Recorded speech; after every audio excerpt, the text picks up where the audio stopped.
Hi everyone! Nandito ako ngayon sa kulungan ng manok ko. Nagpapakain. May bago akong sa amin pa yan. Bagong pisak ba yan tawag? Bagong Bisaya, lumlum. Nandyan yung babies.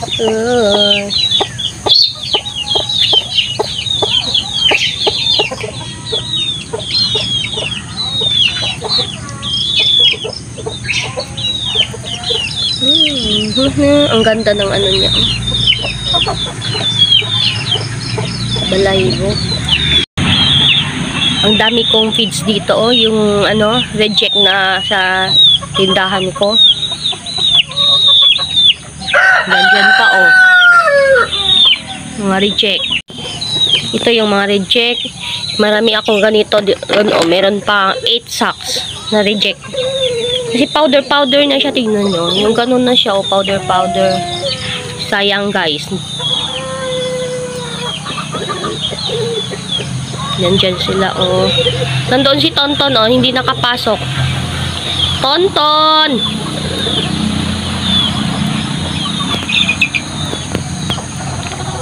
Konti pa lang yung manok ko. Yan. Dati, na lang to sila 5. Kasi hindi marunong yung mga nanay mag-alaga. Then may predator dito magpasok. Tulad ng mga aso. Kinakain nila yung sisiw. Saka yung pusa. Nakita namin, kinakain nila.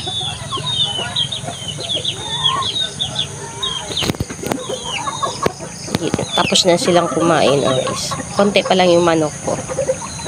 Yan. Dati, lang yan sila. 5. 5 na lang naiwan kasi naubos na sa pagkatay.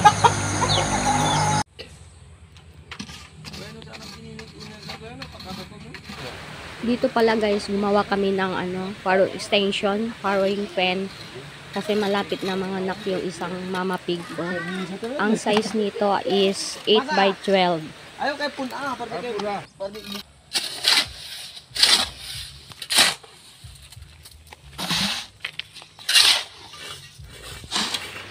Ito pala guys si Arnold. Siya yung palaging pumupunta sa akin. Naghahanap na siya ng trabaho. Na kaya siya yung kinukuha ko naglilinis dito, yung mga damo sa paligid. Siya yung nagbubunot. Then siya din dito nag-helper. Ang pangalan niya is Cobra, yung nickname. Then yan si Uncle Carding. Ayan, husband ko. Marites lang yan ginawa niya dyan. Nagsamok-samok lang yan siya dyan. Ito na guys, tapos na yung wall niya. Finishing na yan siya sa loob.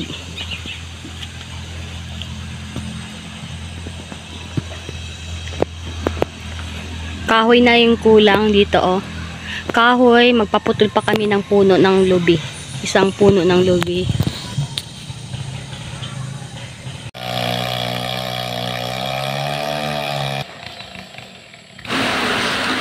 Nandoon na sila, nagputol na sila ng puno ng niyog. 2 puno pala yung pinapuputol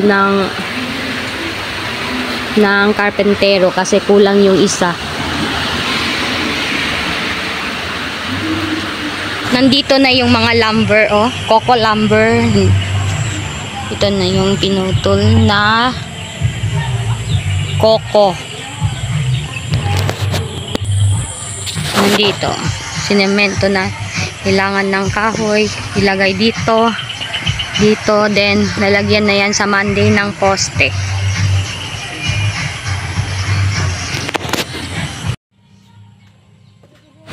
Hindi pala natuloy yung paglagay ng atit dito kasi palaging umuulan.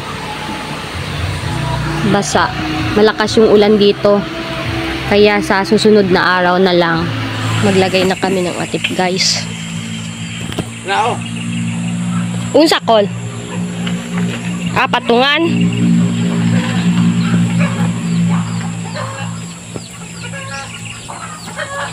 Na, dili. Dili.